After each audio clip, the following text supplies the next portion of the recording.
Good afternoon, ladies and gentlemen. I'm glad to welcome you on the second panel of our International Digital Forum. My name is Mryna Shevtsova and I represent Department of Education of WSG Bydgoszcz University. I will moderate this panel. This panel is called Digitalisation in Organization and it will last till 2:15. It's a hybrid panel, so some of our experts are joining us online, but also I have one expert here in our aula.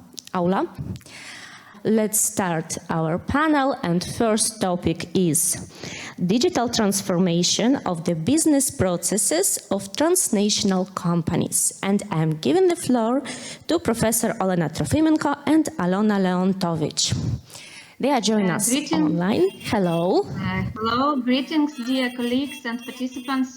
Thank you for the opportunity to take part in this significant forum. Let me introduce us, master students. Olena Leontovych. She is a master student of WSG University, and I represent the KPI imeni Igor Sikorsky.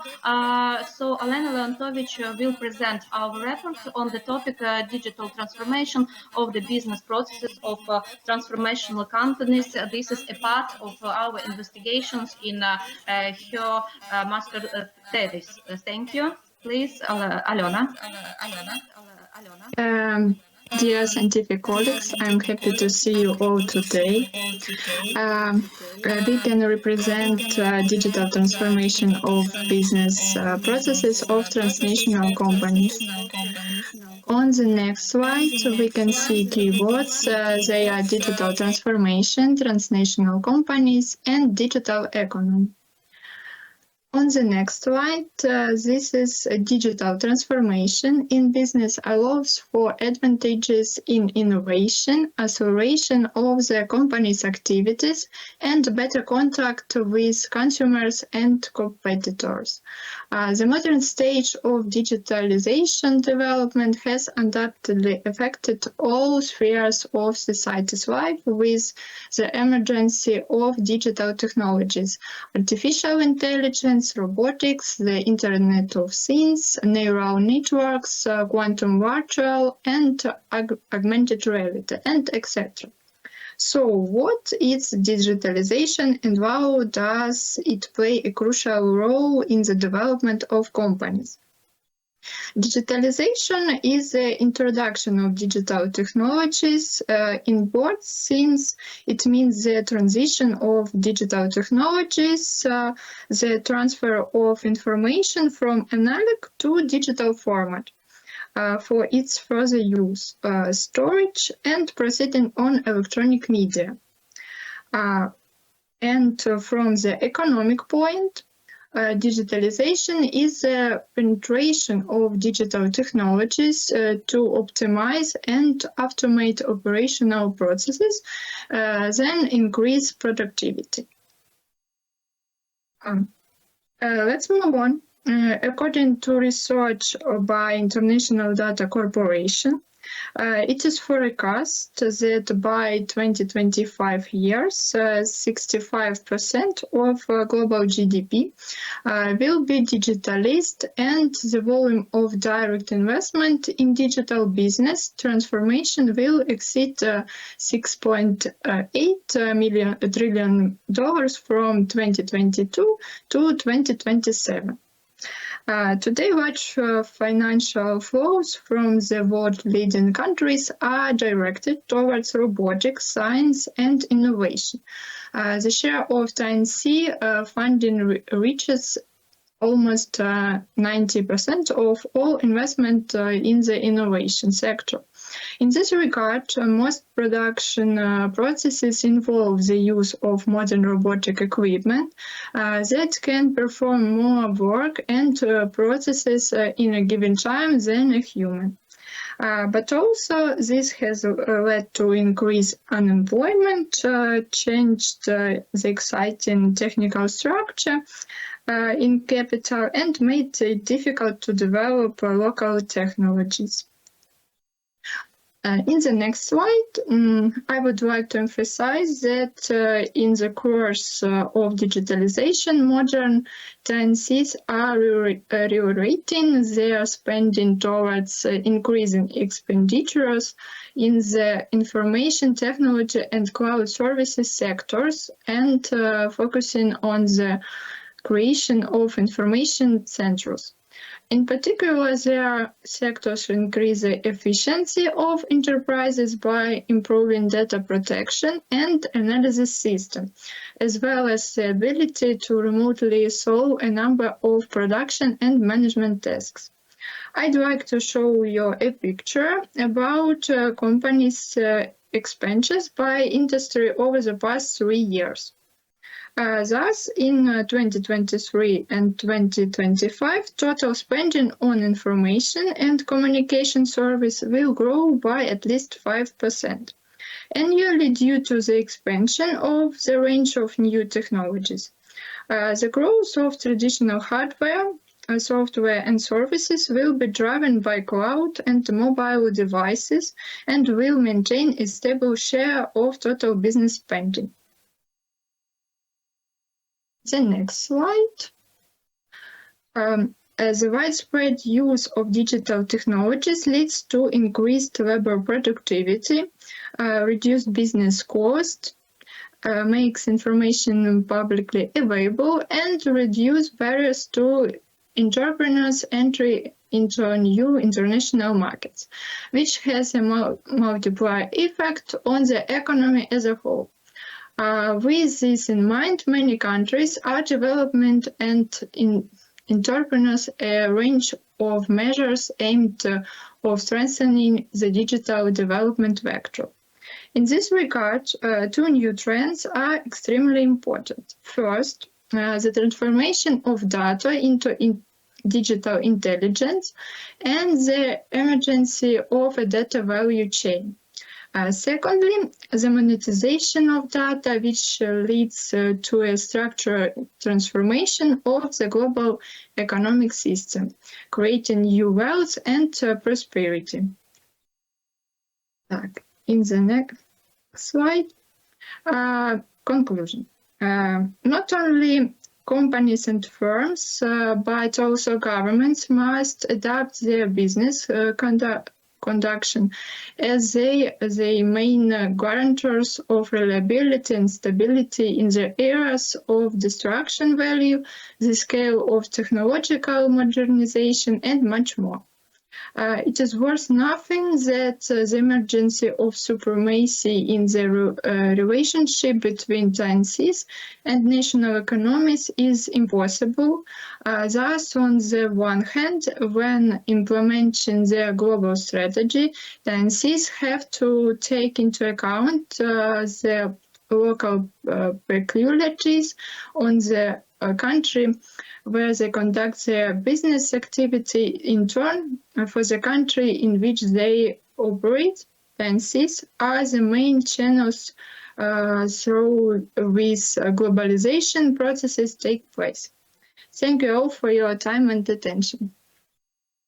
Now I would like to give the floor to the next speaker.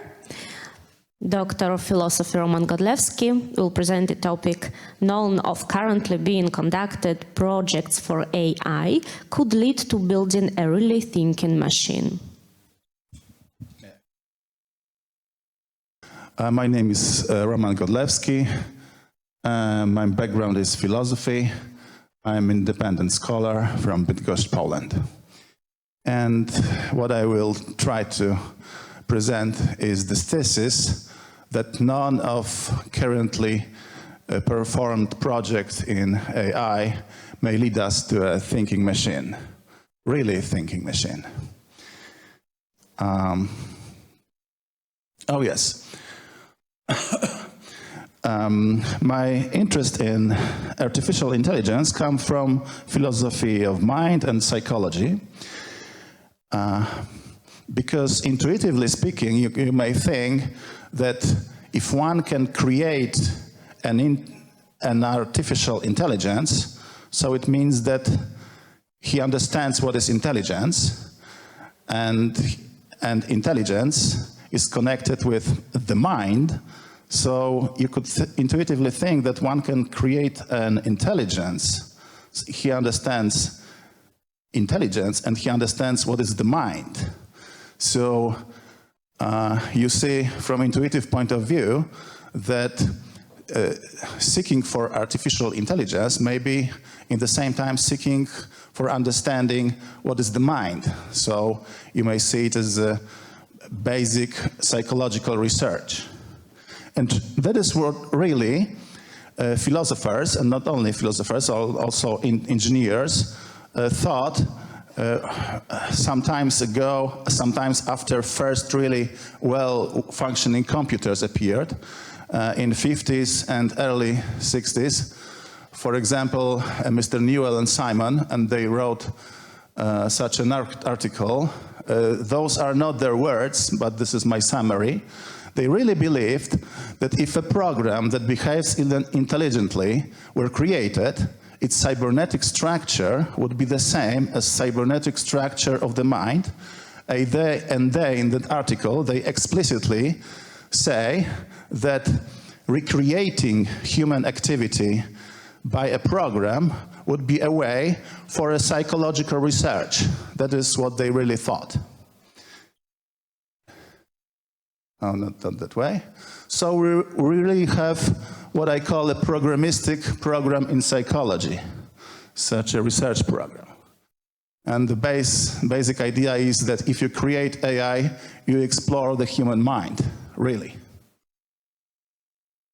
So the question is, what can we say about 8 years after fair, well-functioning computers? What AI research tells us about the human mind today? And of course, there are some detailed answers, because it occurred that some neural networks in the brain work similarly to some artificial neural networks. And so there are some very detailed answers. But if generally the answer is nothing, almost nothing.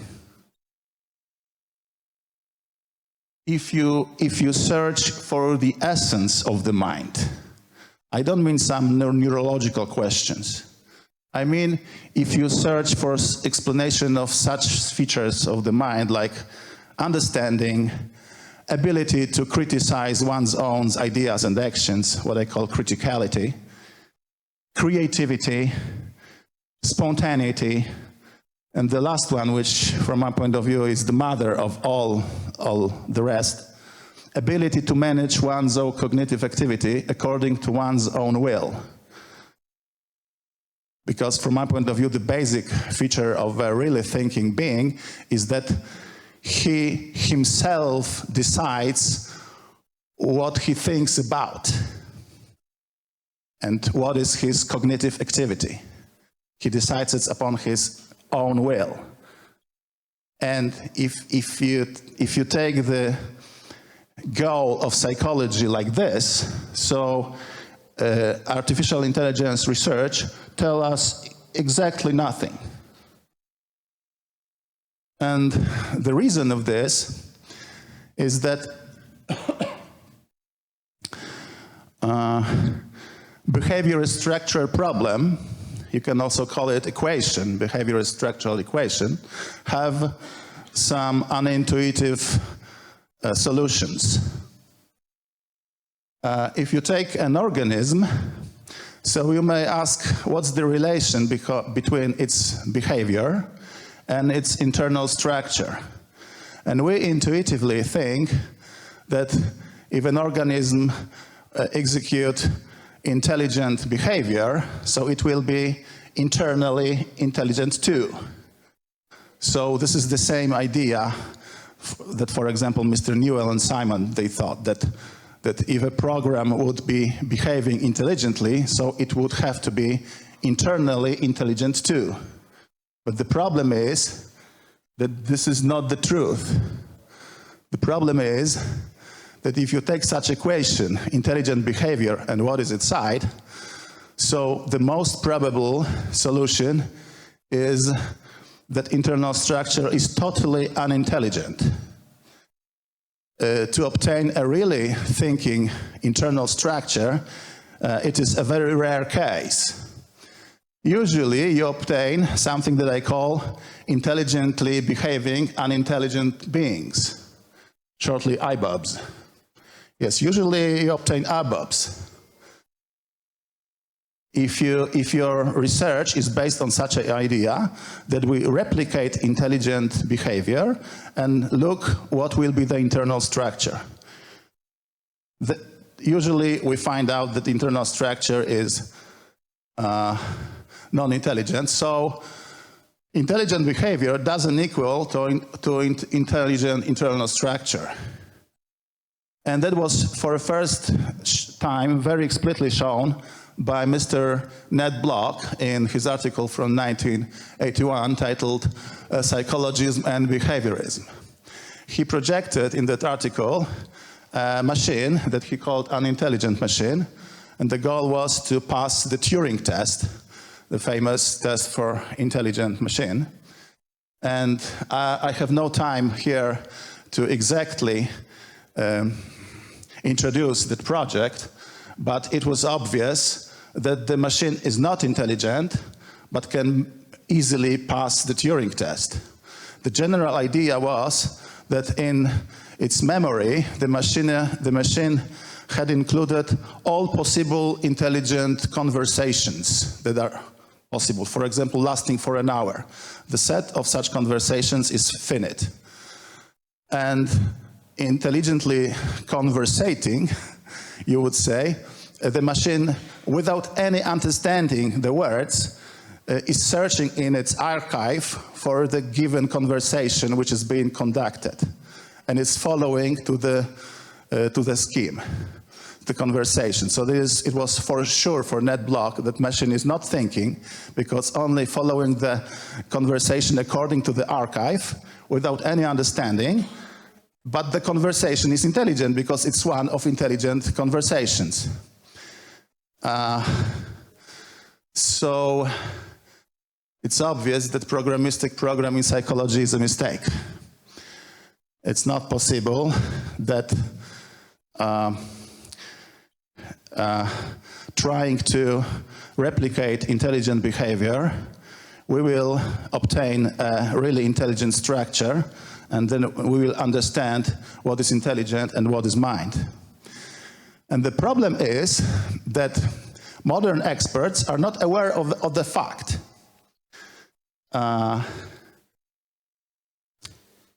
We had Mr. Patrick Mijua, yes.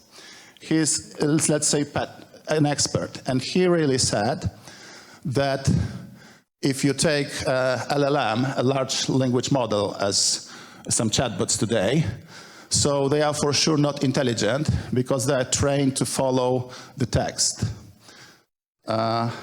Yes, so actually, if you take experts, so among them there is a widespread conviction that LLMs are not intelligent because they just continue the text without any understanding the words. So that is what Mr. Patrick said.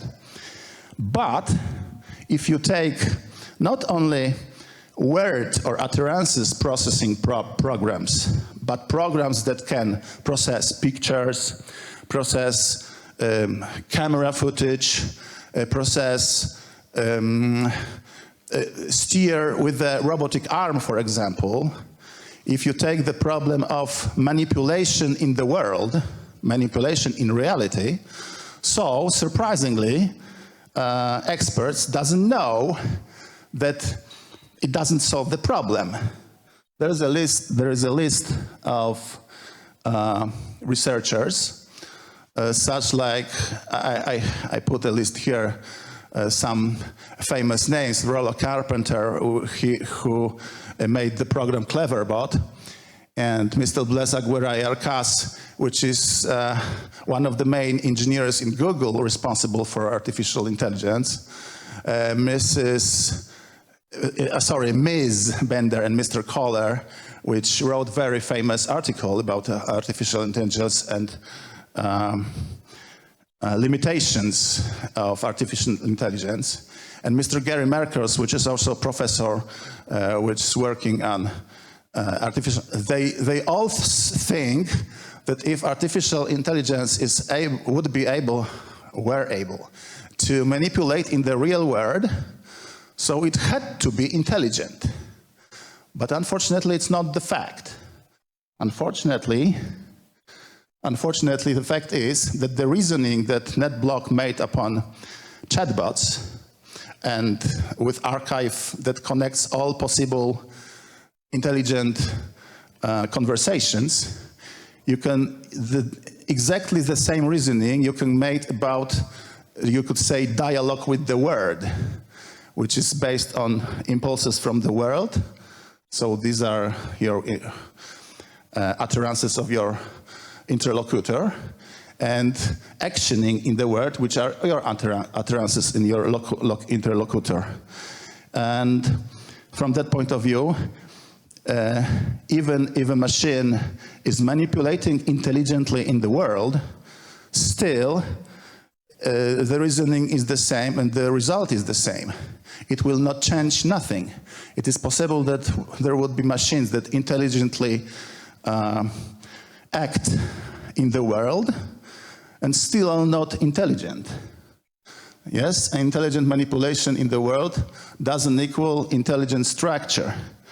And it doesn't matter which approach in AI you take, because now you've got 3 dominating approaches in the area: symbolic, statistic, and connectionistic one, which is the special kind of statistic one.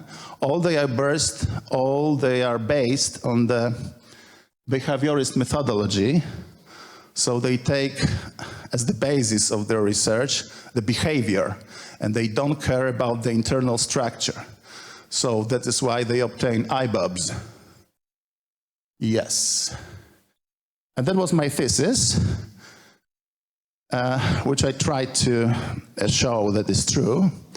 And I've got a comment. The comment is, if our goal would be to build a really thinking machine, what is necessary? And my answer is that we need a radical change of approach, radical. And the change requires that we reject the behaviorist and neurological methodology in psychology. Because they lead nowhere if you seek for the essence of mind. If you really want to know what is mind, you have to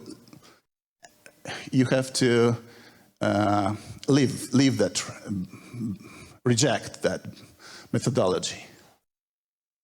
And my answer, my personal answer is that you have to get back, let's say, 100 years in psychology and get back to, as they call it, speculative psychology that is based on introspection and analysis of mind as it is given in consciousness.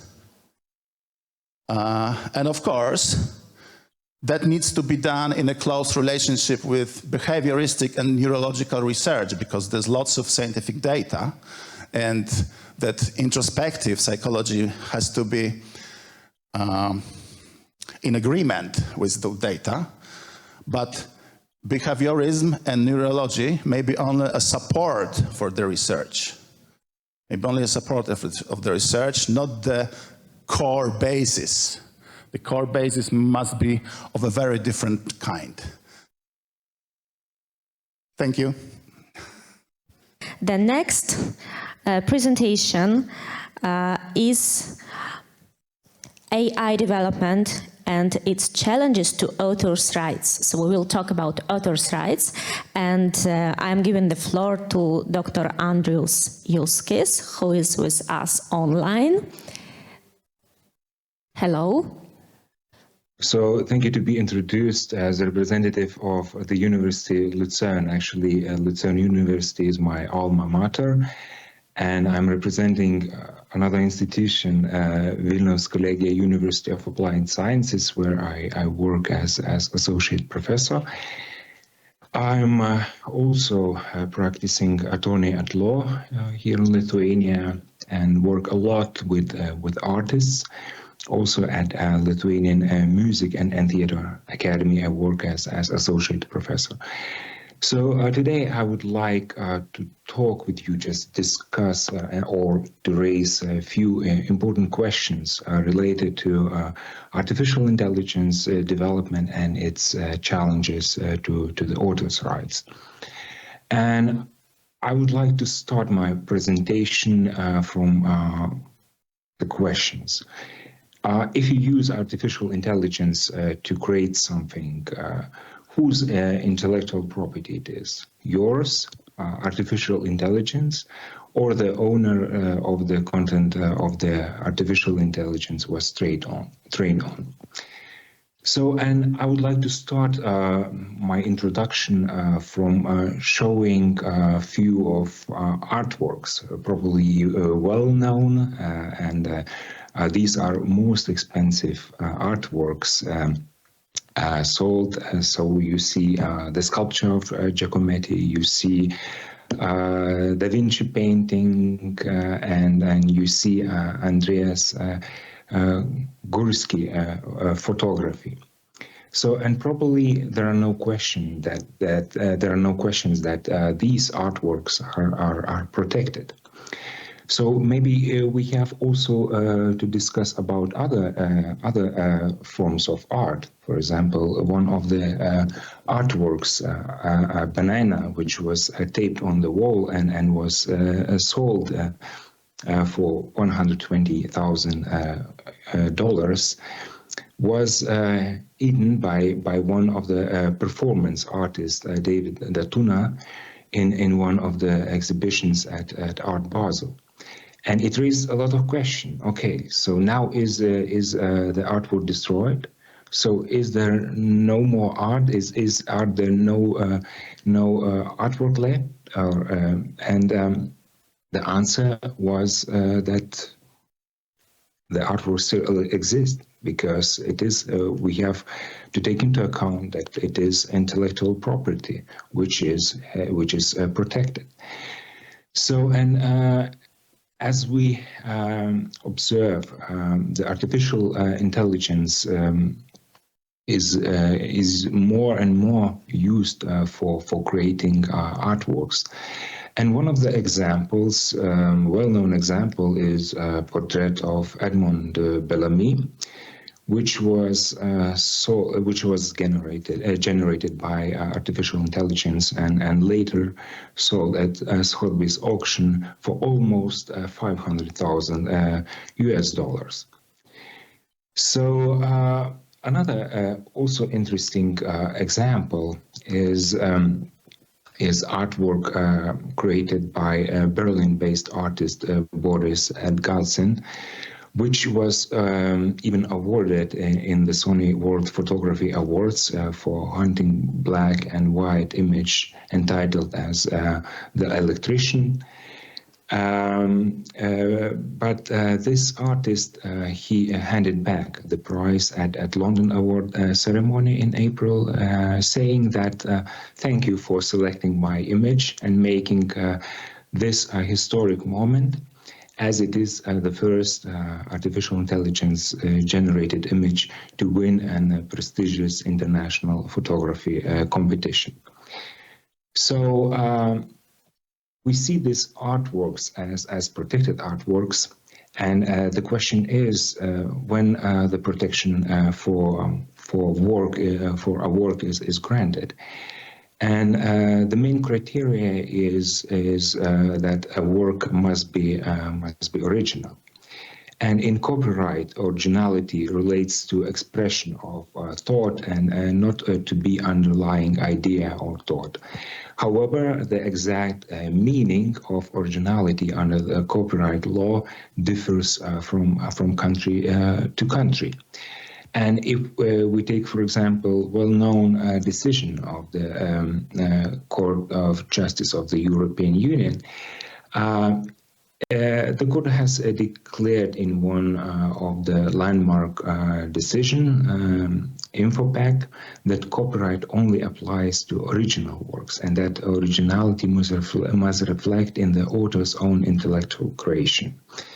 And this is usually understood as the meaning that an original work must reflect the author's personality, which clearly means that a human author is necessary for a copyright work to exist. So another related question is, so who is then an author?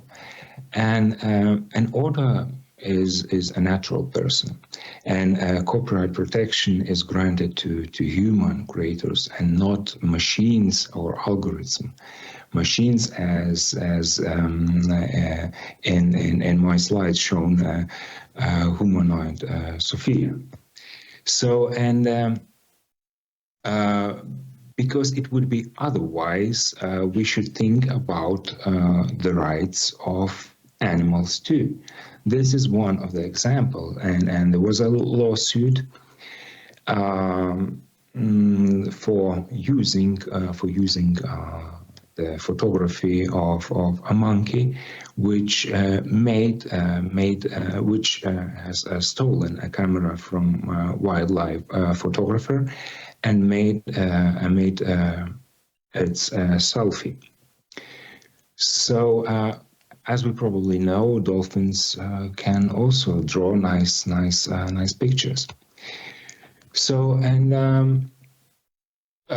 we see that generative artificial intelligence is more and more used for generating works, and it is a machine learning algorithm which enables the generative artificial intelligence system to generate literary and artistic content on its own, based on the computation analysis and of the human works used as a training material.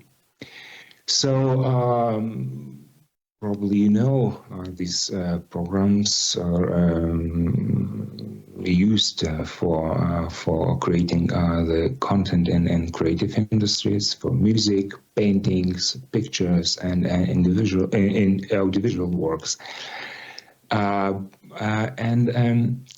Using artificial intelligence creating works, we have we're facing challenges because generative artificial intelligence systems are likely to replace human creations and fill the market with literary and artistic works, as they can provide this output much faster and cheaper than human authors can.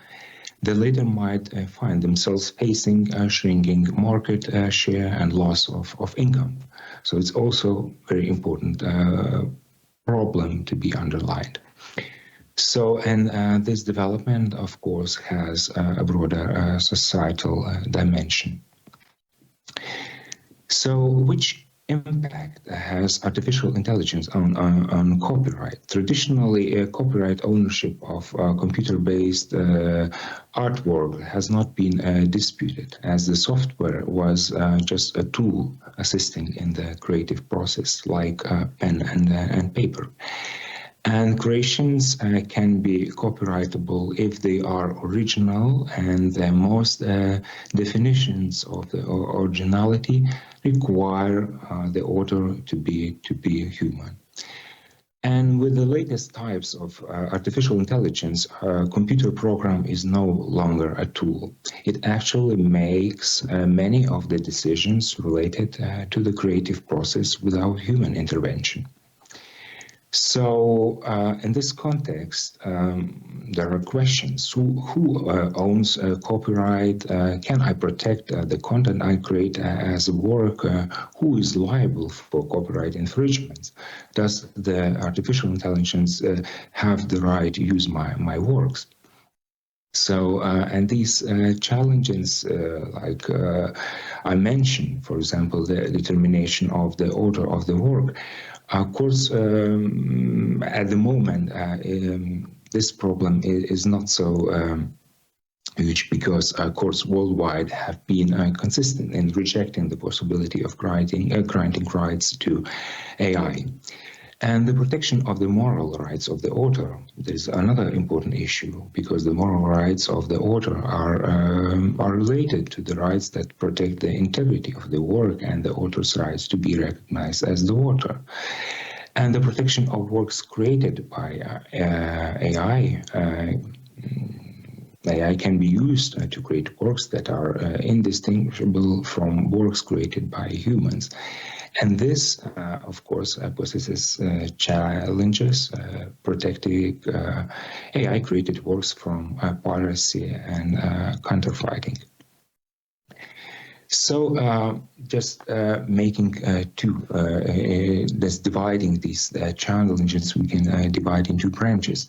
Like one is input, related to input, like training the artificial intelligence, text and data mining. And another one is related to output, the works generated with AI. If they, the question raise the question if they are protected by copyright. So in some cases, we can ask if the works are used only as works, or the works are used as the data. And in this context, if we talk about input, so we have a regulation which has on EU level, which has been transposed into national laws. From the directive on copyright in the digital single market. And it contains a broad exception for text and data mining. Under this rule, anyone, including commercial artificial intelligence system developers and trainers, may take copies of work or databases for the purposes of text and data mining and retain them as long as necessary for the AI training process. So, but there are other complex issues, for example, collaboration between artificial intelligence and the artist.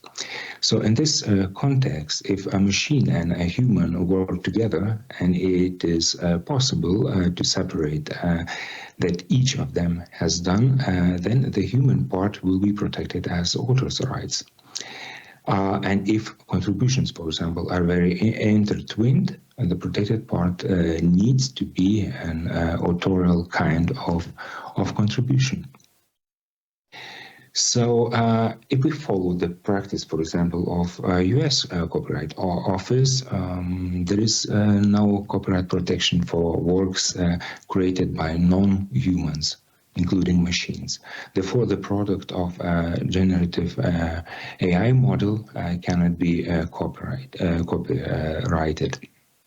AI system, in order to generate an output like a written sentence or picture, it must first learn from the real work of actual humans. And legally, these are AI systems, including image generators, music generators, or chatbots like ChatGPT, cannot be considered the authors of the material they produce. So we have several cases more in United States than in the European Union, which form the practice on the copyright protection related to AI developments. So, for example, one judgment in September, for example, this I would like to mention this one. The U.S. Copyright Office granted the first known registration of work produced with the help of text-to-image generator Midjourney, a graphic novel called Serhii of the Dawn, and this 18-page narrative had all the trappings of a typical comic book, characters, dialogues, and plenty of images, all of which were generated using this AI Midjourney. Only the text was written by the book's author, Kristina Kashtanova. And just a few, what is very interesting that just a few months later, the office reconsidered its decision and wound up partially canceling the work's copyright registration, claiming that in the letter to Kastanova's attorney, it had non-human authorship. So this part, which was created by artificial intelligence, was excluded from copyright. Now we have more other lawsuits which are related to training artificial intelligence, because to train artificial intelligence it needs huge amounts of data. And for example, in 2022, Andrius versus Stability, Artificial Intelligence and Other, in this case, 3 artists sued several generative AI platforms for unlicensed use of their original works to train the AI, thereby allowing users to generate works that may not be sufficiently transformed from their existing protected works and would therefore be unauthorized and derivative works. So you see that there are more lawsuits coming, and soon these lawsuits will come also to Europe. So finishing my presentation, I would like to finish also with the same question. So if you use artificial intelligence to create something, so whose intellectual property it is? So yours, the AI's, or the owner of the content of the AI was trained on? So, and one important remark that we have also to understand that if we use artificial intelligence to create works, and we use these works, we are responsible for their use. You know, so we can be liable for the use of protected artworks which were used by AI generated content. So thank you for your attention. Let's continue, and our last presentation will be given by Doctor of Philosophy Serhii Vladov from Ukraine, and he will present about a method for recovering lost information from complex dynamic objects in the event of sensor failure based on neural networks. Good day, one second. Before talking about the applied problem of information restoring, it is worth talking about the modern place of neural network in aviation. Neural networks drawing inspiration from the innate mechanisms of the human brain, stands and formidable tools in the realm of machine learning, showcasing remarkable capabilities in processing extensive data sets, discerning indicate patterns, and rendering informed decision. Within the aviation domain, their potential in manifold, promising substantial enhancements in flight efficiency and safety. By harnessing neural network, aviation stakeholders can unlock avenues to optimize various phases of flight operation, ranging from route planning and fuel consumption control to predictive maintenance and air traffic control systems. Thirdly, ushering in a new era of high-handed operational efficiency and risk mitigation within the aerospace industry. Neural network emerged as indispensable test in aviation, proficiently analyzing weather data to predict change critical for safe flight planning. Their adaptance extends to optimizing roads by factoring in variables like wind turbulence and fuel consumption, ensuring the most efficient trajectories. Moreover, neural network excel in preemptively detecting potential aircraft malfunction, fail, facilitating timely maintenance, intervention to uphold operational integrity and passenger safety. Neural networks plays a pivotal role in revolutionization aviation operation by enhancing safety and efficiency in transportation. They facilitated seamless coordination of flight, mitigating collision risks and optimizing routes to stimulate travels. Neural networks serve as invaluable assets in aviation operation, leveraging data from radars and sensors to meticulously track and location and movements of all aircraft. Through sophisticated analysis, their systems calculate trajectories and issue timely warnings to prevent potential collisions, thoroughly enhancing safety measures. Neural networks are instrumental in aviation operations, harnessing historical data on weather conditions, winds, turbulence, and various factors to inform road optimization. Utilizing predictive analysis, they compute optimal routes tailored to anticipated weather patterns.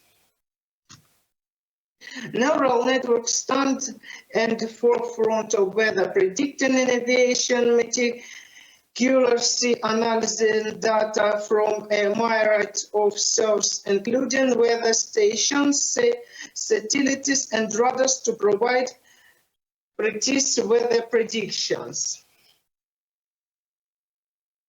Neural networks play a critical role in aviation maintenance by processing data from aircraft sensors and systems to detect potential faults.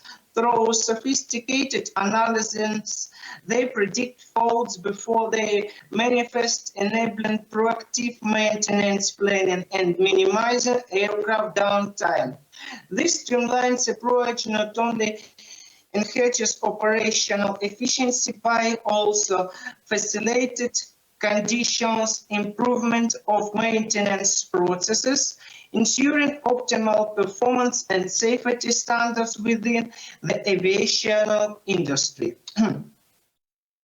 Restoring lost data from sensor failures using neural network involves collection and preparing data, training a model based on function and sensors, testing its performance, and deploying it to predict the values of failed sensor based on data from working sensors. This approach is applicable in various areas where it is necessary to ensure continuous operation of system even if individual components fail.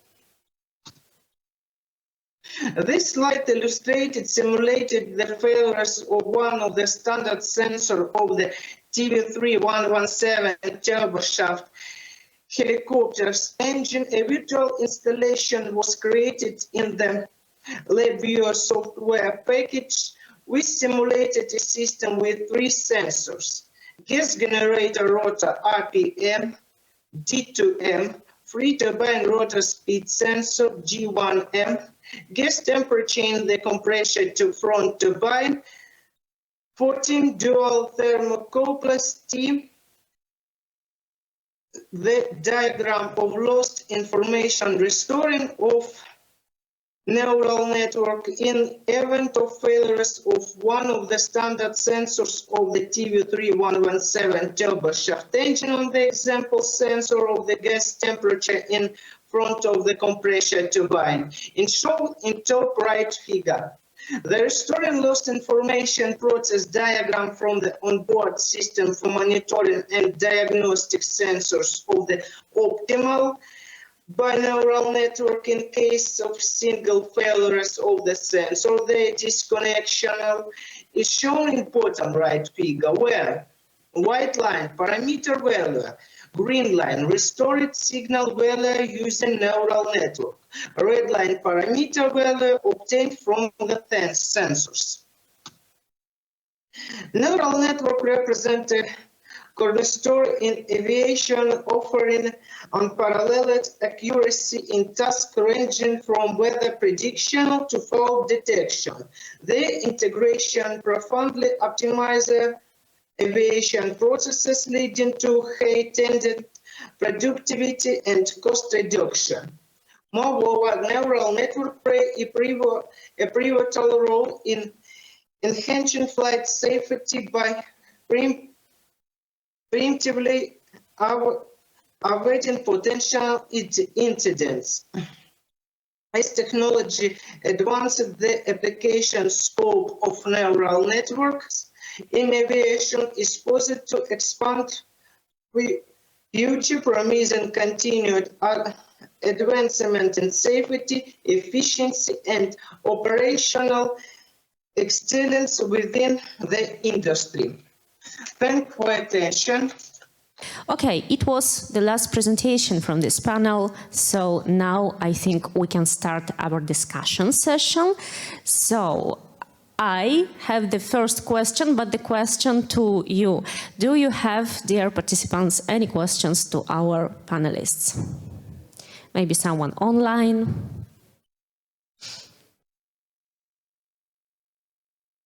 Okay, so Dr.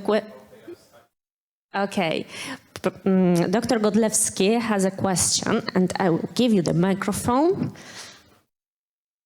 I have the question to Professor, whose presentation was concerned with authorship's rights, Mr. Juskys. Yes, this is my question for you.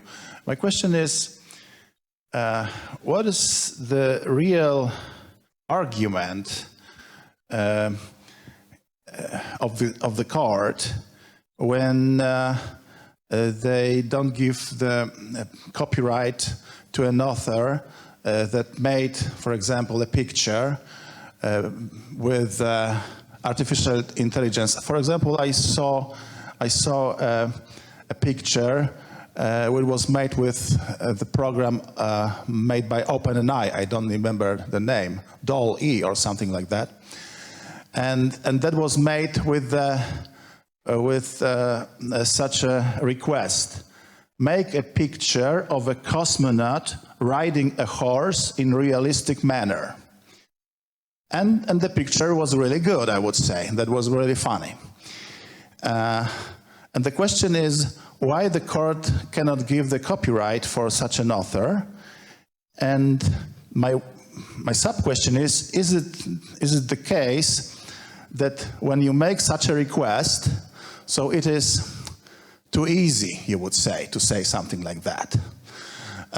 In patent law, as I remember, there is such a rule that you cannot obtain a copyright for innovation when experts say that every engineer would that given the detailed problem.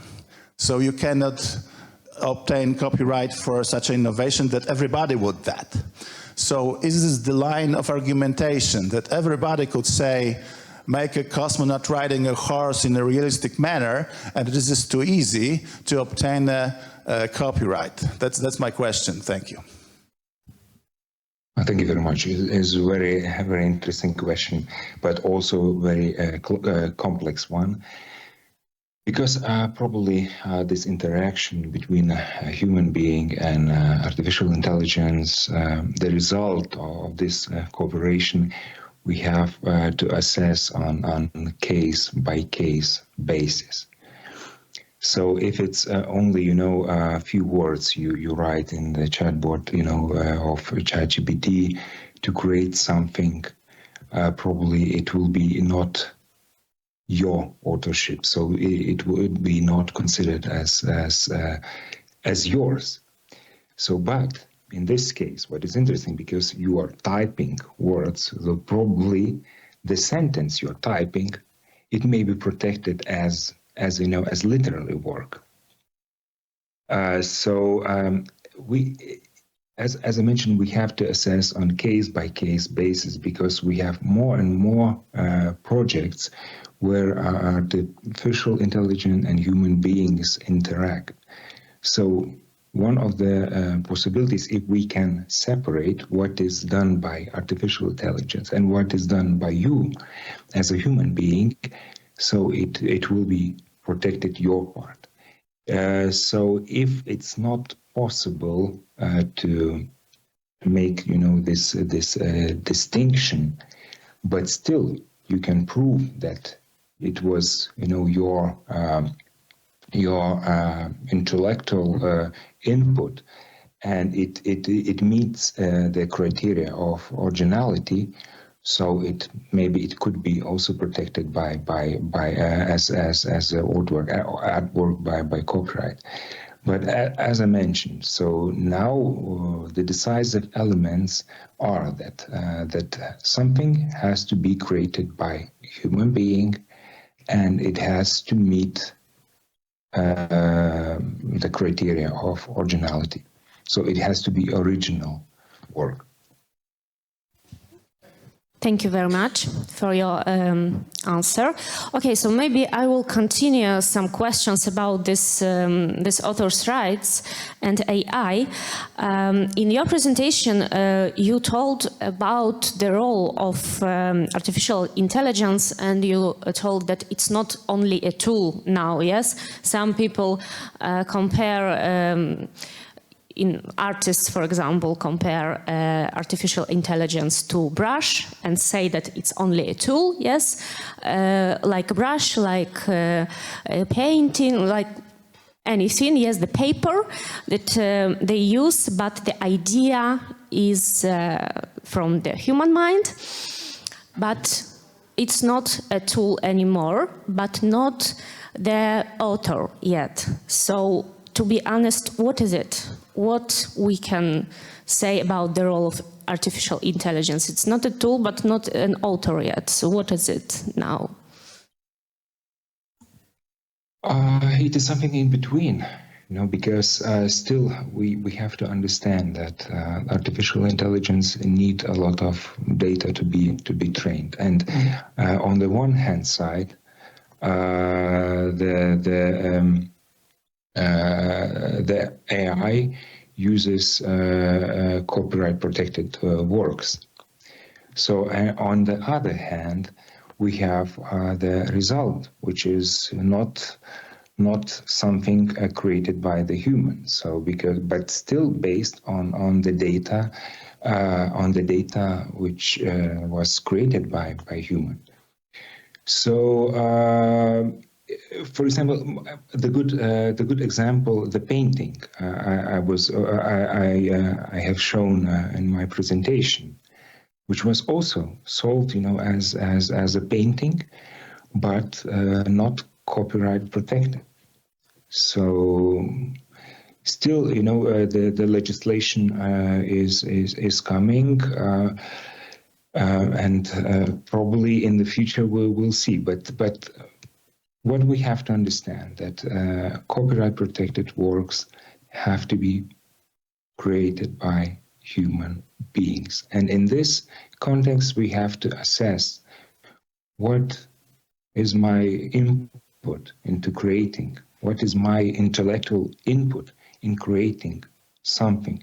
If it's, just typing few words, draw me a picture, draw me a nice picture, so we cannot consider it as your artwork, which has to be protected by laws.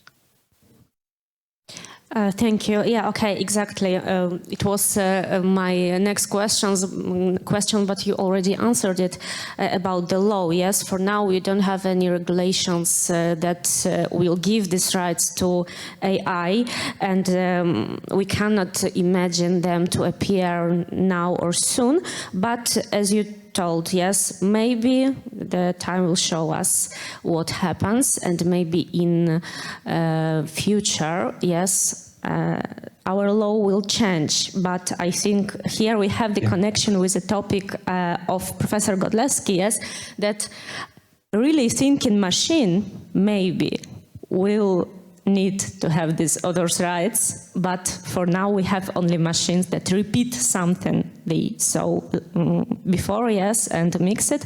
So it's difficult to talk about the authors' rights of this machine of AI for now, at least. Okay, any other questions? Maybe I will ask a question I noted here. Yeah, to Mr. Godlewski. Can I ask you to sit next to me? I feel lonely here. Okay, I wanted to ask about this really thinking machine. Yes, you told us about the necessity of changing our approach, yes, and the structure of this machine, what is inside, the internal structure is very important. You know, I'm a woman, I'm not an engineer, so I was thinking, is it like enough to build something that will be the copy of human brain and it will work like human mind exactly? Is it enough? That's a very good question. I haven't talked about that. But of course, if a model of human mind, of human brain would be made, neuron by neuron, I would say, and it would be working, so it would be necessarily thinking, of course. But if we build such a model, and which is working, and the problem of, for example, a copyright of such a model would appear, so the psychological question wouldn't be answered still. Because, you know, human brain is made from about 86 billion neurons, and nobody would understand what's doing it. The problem would be similar with artificial neural networks. So we would have a working human brain, working human mind, still without understanding what's the essence of the mind. So, of course, it is possible to do this. And my answer is different than Mr. John Searle, a famous philosopher who says that the model wouldn't be thinking, because he says that thinking may be only a matter made of neurons, etc. I say that it would be thinking, but we still would be not understanding what is the mind, what is the structure, because it's too complicated.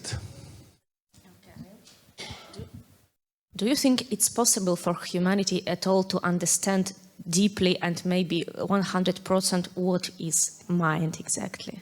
As I understood, we don't know yet. Yes, of course. Yes, there is no answer right now. But I have to say that for last few years, I made research in that area, and I've got some answers. And upon my research, I can say that definitely it is possible to understand what's the mind. So from my point of view, this is not that kind of scientific goal that we will perhaps never reach, as it is, for example, in physics. At physics, they've got quantum mechanics and a general theory of relativity, and there is no answer if ever they find out a solution how to make an agreement between those theories. And you never know. Perhaps it is the case that we've got those theories which were easy to obtain, but perhaps the general theory on physics is too difficult for us to obtain, and we will never have it, perhaps. But, and we would say that perhaps the question about mind is of the same kind. It's too difficult, and we will never understand what is the mind, even if we are minds ourselves. But I think that is not the case. It's really a scientific goal that you can achieve.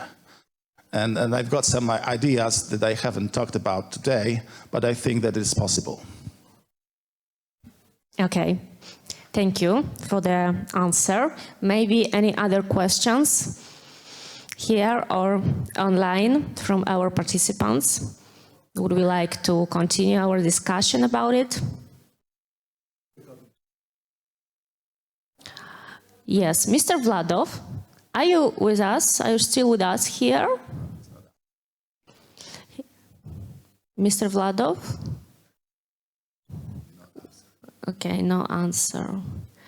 And we don't have our first presenters, unfortunately, so we will not be able to ask our questions to them.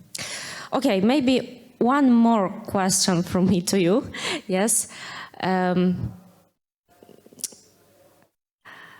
You say that for now, these projects that work on developing the AI, the direction is incorrect. They will not be able to build a really thinking machine. So, if I understand, everyone who works on building this machine, they are not right. But do we have any examples of someone who at least tried to create some projects and worked in the direction you talk about? Do we have any such examples? Or you are the first? I don't know, because my research, I made my research for about 2 or 3 years. So perhaps there was someone, you know how science works. It is still possible that somebody in a little university in South America, he did something you never hear about. But as far as I know, there is nothing like that. The behavioristic and neural research is the core base of any research now, also in psychology, and it is. And the same methodology is being used in artificial intelligence research, and I don't know any research that could lead the other way, and I don't know any research that would be similar to my ideas. Yeah, unfortunately. So perhaps I'm the first one. That sounds stupid a little bit to say this, but it may happen because I am a little scientist from South America, you know, in Ecuador or something that nobody hears about. So, ladies and gentlemen, probably today we have a guest who will be the first person. Yes, maybe you'll be the first person who will be able to build a really thinking machine, and years later we will organize such a forum again. We will need to pay you a lot of money to invite you to us as an expert again. You don't say this. And you will tell us. Of course. Yes. Okay, so any other questions? No? Okay, so I think we can finish our panel due to this. Thank you very much. Thanks to our experts and our participants. It was my pleasure to moderate this panel for you. And now I would like to invite you to the dinner break. We have 1 hour of break because the next panel takes place at 3 p.m. here. So I would like to invite you to join it in an hour. Thank you.